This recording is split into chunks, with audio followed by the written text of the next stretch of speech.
Hi, I'm Ellery, and I'm reading from We the Sea Turtles, a collection of island stories from award-winning author Michelle Kadarusman. On islands around the world, from Manhattan to Phillip Island, Australia to Komodo Island and beyond, 9 children face life-changing moments. Escaping a flood, embracing their identity, discovering that the adults in their lives can ease the burden of their eco-anxiety. And although each child couldn't be more different, one thing connects them all. A turtle swam into each of their lives at a critical moment and left them changed. Author Michelle Kadarusman has lived and traveled all around the world, and her beautifully evocative writing captures the spirit of the places that have left their mark on her. In We the Sea Turtles, she explores relevant themes like eco-anxiety, natural disaster, and how people ground themselves when they've been uprooted. One way, as this collection shows, is to tell our stories that make sense of life.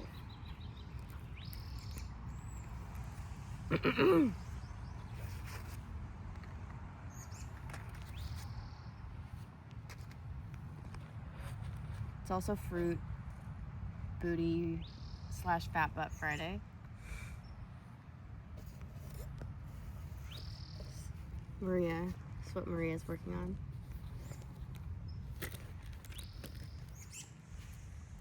Okay, I'm gonna read. Do you want to hear the options? Fox Bones, Heart Troubles, Lost on Komodo Island, Turtle Shell Island, Fast Fashion, Only for Ariel, Home of the Little Penguins, Cura Cura, or The Hungry Turtle? I think you pick. Hungry Turtle. Okay. Or Turtle Shell. Okay.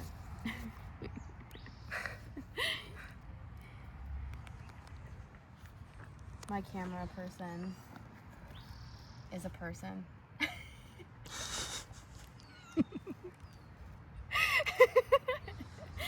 New South Wales, Australia.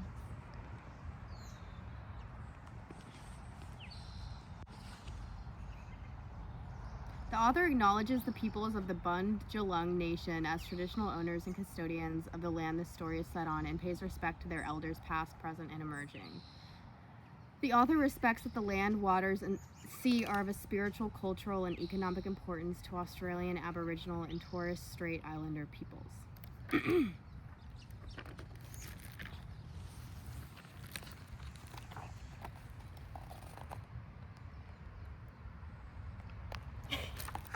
Story is called Turtle Shell Island. Turtle Shell Island wasn't a real island. It was a sandbank in the middle of a Ti Tree lake that nestled in the bushland next to the beach where Anise lived. The small lake was connected to the ocean by a narrow channel, and when the tide was out, a dome-shaped sandbank emerged from the water. Sometimes Anise used a stick to carve the outline of a turtle shell into the sandbank. Then she'd lie with her face up to the sky and imagine that she was floating out to open seas on the back of a ginormous turtle shell. She would gaze up at the clouds and watch the Seahawks circle above her. On the back of her turtle shell, it felt like there was nowhere in the world she couldn't go. The Ti Tree Lake was the color of iced tea, so a lot of people didn't like swimming in it, especially because to get to it, you first had to wade up to the murky, brackish channel from the beach. Anise knew nothing bad or stinging lurked in the dark water. Nothing but tiny striped fish and mud crabs. Blue herons stood on the banks of the gully all day long, snapping up the little crustaceans. Happily for Anise, beachgoers generally kept to the shoreline where they could relax on powdery white sand.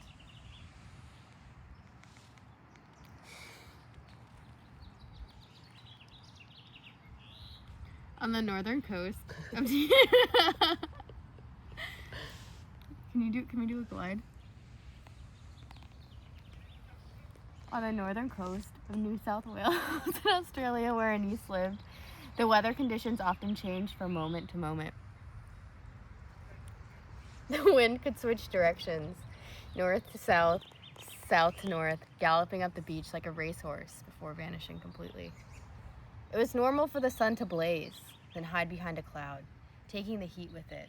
The clouds would gather and billow before becoming wisps of cotton candy. Shot to the sky.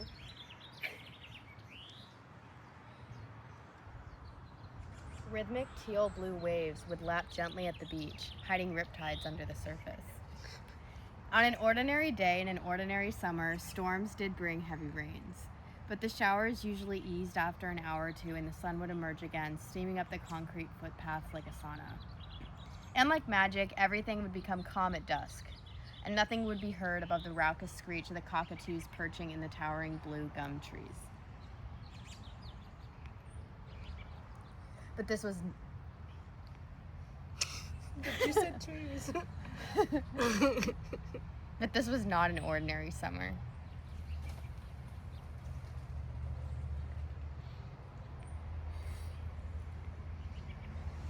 This was not an ordinary summer. This was the summer of the floods. This was the summer that Anissa's house floated away.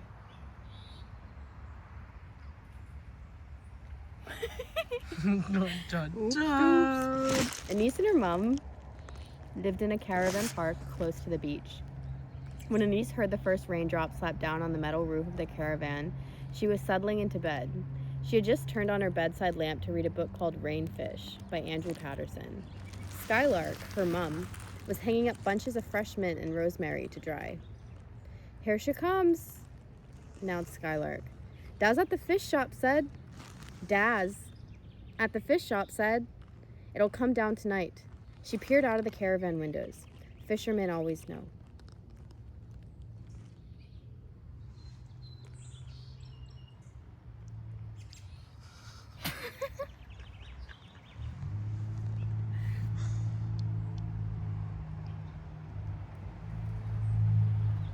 Fishermen always know.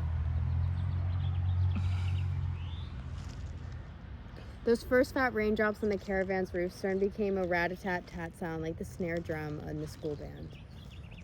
Then the drum beat became so deafening it was impossible to discern it as rain. It was more like being inside a thunderclap. Anise could no longer hear her mother singing, although she could see Skylark's mouth moving. Skylark always sang folk songs when she dried her tea leaves. Anisa's mom sold homemade herbal teas at local farmers markets, labeling them Hocus Pocus tea. People lined up for her brews, as much to sit with Skylark as for the tea itself. Skylark cried real tears with the young women who came for special blends to heal heartaches. She knew exactly the right thing to say to people who came for more serious problems as well. Her customers didn't mind that Skylark went barefoot everywhere, her hair a wild mess, her dresses long and frayed at the hem. It was cozy in the caravan with a storm railing outside, and her mom pottering with her tea herbs a few feet away. Anise fell asleep. It felt like no time at all had passed before Skylark was shaking Anise awake again. Anise sat up in her bed. Her bedside lamp was off, so she reached to turn it on again, but it didn't work. "The electricity is dead," said Skylark. "The water's coming in. We need to get out." Skylark was clutching her mobile phone and using it as a torchlight to show Anise the floor of the caravan. It was filling with water. It didn't seem real. Anise watched in stunned silence as her runners floated out from under her bed and into the kitchen. Her runners. Maybe her running shoes. "It's rising fast. We need to get out now." "It's Australia," urged Skylark. Anise jumped from her bed and immediately felt cold water pool around her ankles. She managed to shimmy into a pair of jeans and snatched her wallet from the bedside table. Then she ran to help Skylark open the caravan door, but it wouldn't budge. The floodwater had risen outside the caravan and was preventing the door from opening. "The window!" said Anise, lunging toward the flap window above her bed. She flung it open. Skylark was pushing her from behind. "Get out now!" she yelled. Once Anise had scrambled out and found her footing on the caravan roof, she reached down to help Skylark climb out as well. It took just seconds for them to become drenched in the downpour. They clung together on the cold metal, watching dark water rise and swirl around them. They could hear other people in the caravan bark yelling for help.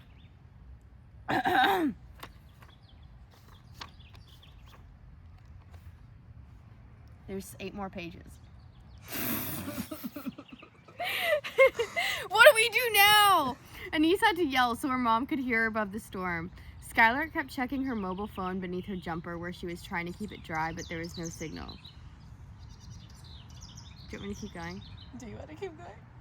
I think so. Yes, continue. Okay. What you happens can set to it them? down. It'll be all right, Skylark spoke into Anis's ear, squeezing her tight. Someone will come for us. Someone come for us! And someone came.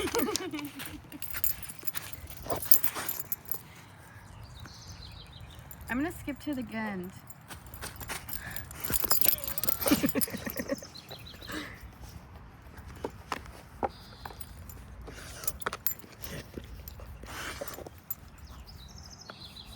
Feral, irresponsible, reckless. These were all words she heard her dad and Hillary use to describe her iridescent, angelic, and kind-hearted mother. If Anis tried to defend her mom, she was given the silent treatment and thin-lipped looks that told her she was no better than her deadbeat mother. Anis had to wait 3 days after the storm to get back to her turtle shell island.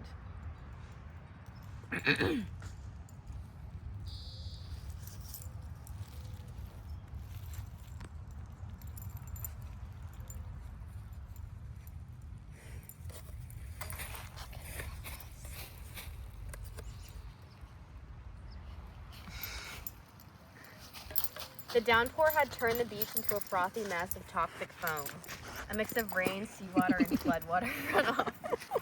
Once the foam cleared, an odd collection of debris had washed up on the sand appeared. A hay bale, a construction skip, all kinds of tree stumps, and dozens of broken surfboards. Once Anis was finally able to wade up the murky channel, she found the Tide Tree Lake was still swollen with floodwater. Only a tiny piece of the sandbank was above the waterline, just big enough to sit on. She sat there, head on her knees, her feet submerged in the rust-colored lake. Anis had come to her special place to think. She didn't know how exactly the decision would be made for her to be taken from Skylark, but she knew it wouldn't be up to her. Looking up, Anis watched as a pelican swooped down from the impossibly blue sky. It glided gracefully onto the lake's surface, barely making a ripple as it landed. Pelicans land just like airplanes, Anis thought. Then, it's not only giant turtle shells that can take you places. Planes, buses, and trains do that too. Her mom didn't have a savings account, but Anis did. Whenever she got money from her grandparents or earned pocket money, she deposited it into her bank. The debit card was sitting safely in her wallet. It wasn't a lot of money, but enough to get 2 bus tickets to Aunt Jade's house. Auntie Jade lived in Sydney, a big city Anis had only visited twice, but she knew her aunt would help Skylark get back on her feet. Oh!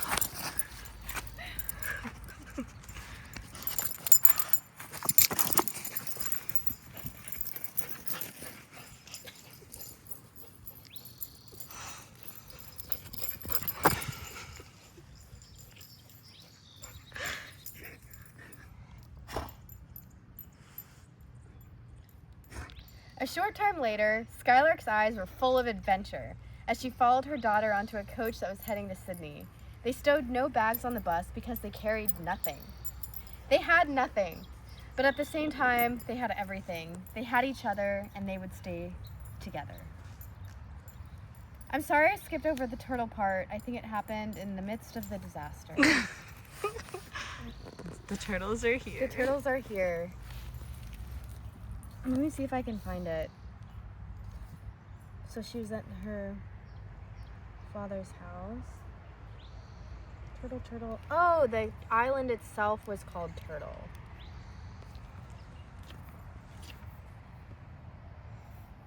Turtle Island. Turtle Shell Island. Turtle Shell Island.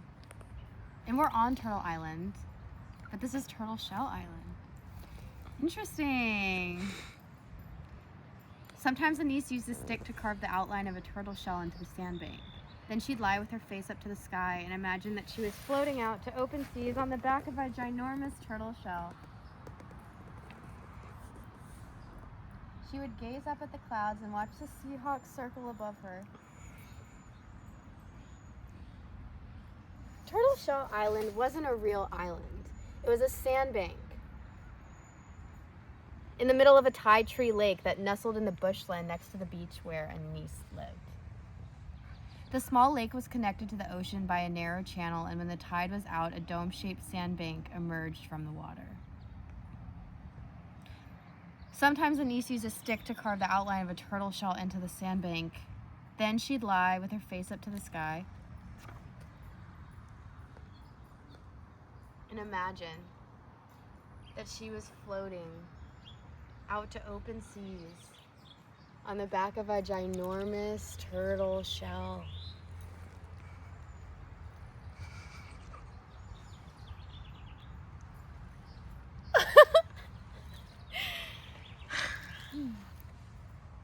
On the back of her turtle shell, it felt like there was nowhere in the world she couldn't go. The end. And the beginning.